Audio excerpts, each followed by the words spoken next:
வாழ்க வளமுடன். வாழ்த்துக்கள் நண்பர்களே, வாழ்த்துக்கள். அதாவதுங்க, இப்போ ராகுக்கு பயிற்சி, சனி பயிற்சி, குரு பயிற்சி. இப்போ மக்கள் என்கிட்ட ஃபோன் பண்ணி கேட்குறாங்க, ராகுக்கு பயிற்சி சொல்கிறீங்க, குரு பயிற்சி சொல்கிறீங்க, சனி பயிற்சி சொல்கிறீங்கயா, எங்களுடைய திசை புத்தி எப்படி ஓடுதுன்னு நீங்கள் சொல்ல முடியுமா அப்படின்னு கேட்குறாங்க. வாட்ஸ்அப்பில் உங்கள் சாதத்தை அனுப்புங்க, உங்கள் திசை புத்தி எடுத்து சொல்கிறேன். அதுக்கு ஒரு உதாரண சாதகம் நான் போட சொல்கிறேன். உங்கள் சாதகத்தில் என்ன திசை புத்தி ஓடுதோ, உதாரண சாதகத்தில் நான் இந்த ராகுக்கேது பயிற்சி, சனி பயிற்சி, குரு பயிற்சி அதை கம்பல் பண்ணி உங்கள் திசை புத்தி கம்பல் பண்ணி கண்டிப்பாக உங்களுக்கு சொல்கிறேன். இதுக்கு என்ன உதாரணம்னா, மகர லக்கணம். மகர லக்கணத்துக்கு ராகுக்கேது பயிற்சி, சனி பயிற்சி, குரு பயிற்சி, கோச்சாரத்தில் எந்தெந்த கிரகம் இருந்தால் என்ன, அதுங்க அந்த கோச்சார கிரகங்கள் திசை புத்தியே ஓடுதுன்னு வச்சுங்க. கோச்சாரத்தில் திசை புத்தியே ஓடுனா உங்களுக்கு என்ன பலன் பாருங்கள். இது ஒரு வித்தியாசமானது. மகர லக்கணம் லக்னாதின்னு சொல்லக்கூடியது சனி பகவான். மகர லக்கணம், மகர ராசி அதிபதி சனி பகவான், ரெண்டுக்கும் லக்னாதிபதியும் ரெண்டு கூடையவனும் சனி பகவான். இப்போ 3ஆம் இடத்துல இருக்கார். அப்போ 3ஆம் இடத்துலேருந்து கோச்சாரத்தில் 3ஆம் இடத்துல சனி பயிற்சியாக இருக்கார். இப்போ தான் மகரத்துக்கு 7.5 சனி ரிலீஃப் ஆகிருக்கு, தனுசுக்கு 7.5 சனி ரிலீஃப் ஆகிருக்கு. இப்போ 3ஆம் இடத்துல உட்காந்துருக்கார் சனி பகவான். 3ஆம் இடத்துல உட்காந்து ராசிக்கு திசை நடத்துகிறாருன்னு வச்சுங்க. இப்போ அவங்க கேட்குற கேள்வி, மக்கள் ராகுக்கேது பயிற்சி, சனி பயிற்சி, குரு பயிற்சி, ராசிக்கு இன்றைக்கி திசை நடத்தினா எப்படி பலன் கிடைக்கும், அதை சொல்லுங்க அப்படின்னு தான் அவங்களுடைய கேள்வி. மகர லக்கணத்துக்கு லக்கணாதிபதியும் ரெண்டு கூடையவனே சனி பகவான், 2ஆம் இடம் தனம் குடும்பம். இப்போ 3ஆம் இடத்துல உட்காந்து திசை நடத்துகிறாருன்னு வச்சுங்க. சனி பகவான் திசை நடத்துகிறார். கோச்சாரத்தில் ராகுக்கேது பயிற்சி, சனி பயிற்சி, குரு பயிற்சி, திசை நடத்துகிறார் சனி பகவான். அப்போ 3ஆம் இடம்னு என்ன, முயற்சி ஸ்தானம். அப்போ இந்த மகர ராசி, மகர லக்கண அதிபர்களுக்கு முயற்சி எடுத்து செய்யணும். சனி பகவான் என்ன, மந்தகாரகன், ஸ்லோவாக தான் நடத்துவார், ஸ்லோவாக தான் போவார். அந்த ஸ்லோவை ஏன் நடத்துகிறார், ஸ்லோவை ஏன் போகிறாருன்னா, தண்டனைக்கு காரகர். அவர் தண்டனை கொடுத்து அதுக்குண்ட பரிகாரத்துக்கு அதுக்கு உண்டானது தான் உங்களுக்கு ஊதியம் கொடுப்பார். அதுதான் சனியோட வேலை. 30 வருஷம் வாழ்ந்தவங்க கிடையாது, 30 வருஷம் கெட்டவங்களும் கிடையாது. ஏன் அப்படின்னு கேட்டால், மகர ராசிக்கு சனி 3ஆம் இடத்துல உட்காந்துருக்கார்.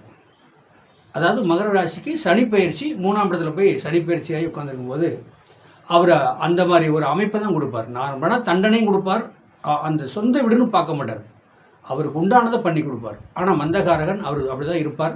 3ஆம் இடத்துல போய் உட்காரும்போது நகை நட்டு சம்மந்தப்பட்டது எல்லாமே ஒரு அடமானத்தில் போகிற மாதிரி, அந்த அதுலேருந்து கொஞ்சம் திருப்புறது லேட்டாக தான் பண்ணுற மாதிரி வரும். அதை கொஞ்சம் நீங்கள் கவனமாக பார்த்துக்கணும். சரி, அப்போ மகர லக்கணத்துக்கு 3ஆம் இடத்துல ராகு பகவான் இருந்தார். 3ஆம் இடத்துல ராகு இருக்கும்போது முயற்சி ஸ்தானத்தில் ராகு இருந்தார். சனியே முயற்சி ஸ்தானத்தில் தான் இருக்கார். நல்லது நடக்கும், நான் இல்லைன்னா சொல்ல.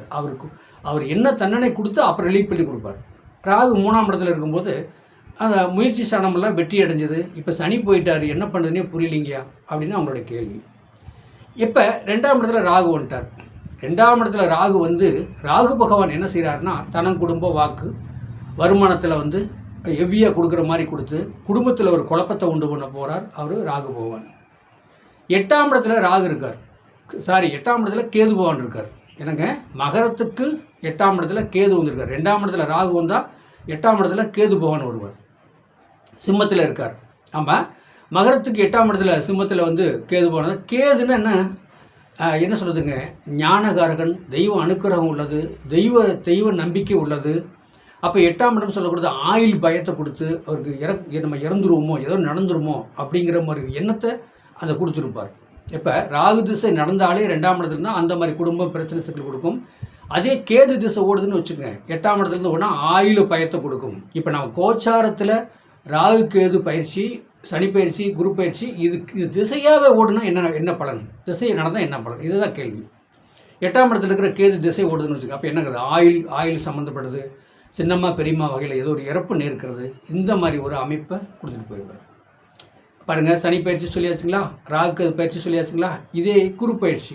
குரு யாருங்க, மகர லக்கணத்துக்கு 12க்கும் 3 கூடையவன். மகர லக்கணத்துக்கு 12க்கும் 3 கூடையவன் குரு பகவான். இப்போ எங்கே இருக்கார் பாருங்கள், லக்கணத்துக்கு இது என்ன சொல்லுதுன்னா, அப்போ மகர லக்கணத்துக்கு குரு பயிற்சி என்ன செய்கிறார், 12க்கும் 3 கூடையவன் 6ஆம் இடத்துல உட்காந்துருக்காருங்க. 6ஆம் இடத்துல உட்காந்து ரெண்டாம் இடத்தை பார்க்குறாரு. தனம், குடும்ப, வாக்கு. 2ஆம் இடத்துல ராகு இருக்கார். இப்போ இந்த ஒரு வருஷ காலத்துக்கு குரு பார்வை இருக்கா, அந்த குரு பார்வையில் கண்டிப்பாக நல்லது நடக்கும். சரி, மகர ராசிக்கு 12க்கும் 3 கூடையும் குரு 6ஆம் இடத்துல போய் திசை நடத்துகிறாருங்க. நம்ம திசையை பற்றி தான் நம்ம பேசிகிட்டு இருக்கிறோம். கோச்சாரத்தில் போகக்கூடிய கிரகம் திசை நடத்தினா என்ன பலன் இந்த மகர ராசி லக்கணத்துக்கு? அப்படி தான் இந்த பலனே. அப்போ அது 6ஆம் இடத்துல போய் 6ஆம் இடத்துல போய் இருந்துக்கிட்டாரு குரு பவன். 12க்கு 3 கூடையவன் குரு திசை நடத்துகிறார், கோச்சாரத்தில் திசை நடத்துகிறார். அப்போ எப்படின்னா 7ஆம் பார்வையாக அந்த மகர லக்கணத்துக்கு 12ஆம் இடத்தை பார்ப்பார், விரயத்தை கட்டுப்பாட்டில் கொண்டு வருவார். புரியுதுங்க? அப்போ 10ஆம் பார்வையாக 5ஆம் இடத்தை பார்ப்பார். அதாவது 5ஆம் பார்வையாக 10ஆம் இடத்தை பார்க்கும்போது மகரத்தை பார்க்கும்போது தொழில் சம்மந்தப்பட்டது ஒரு நார்மலாக போயிட்டுருக்கும். 2வது எப்படின்னா மகர லக்கணத்துக்கு 2ஆம் இடத்தை பார்ப்பார்.